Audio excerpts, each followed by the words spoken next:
Ал бәрі айтасыңдар, осы сорпан қайнамай жатыр. Міне сорпан қайнай жатады ғой, тесто салғаннан кейін. Осылай болады мінекей. Ал бісміллә деп менің қызым бүгін сертификатын алып, тестаны түсіру дейді ғой, мынау қамырды вилкамен түсіріп, маған бәрі отчет беру керек. Сол енді бүгін отчетті қабылдап алайын деп жатырмын. Ананы бір не қылып жібер.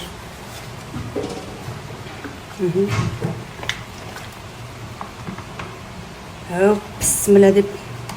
Енді кейде сіздер айтып жатасыздар, барлық үйде жаңағы ұзын вилка бола бермейді мінекей.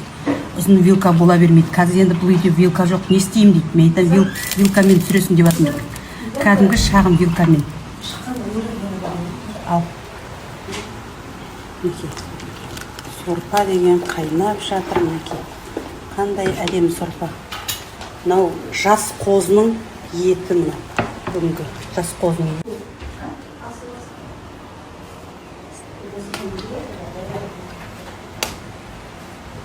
Пысық.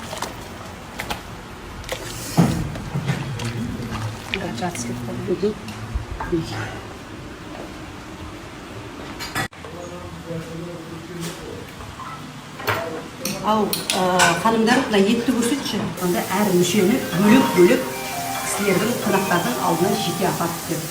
Оны да еске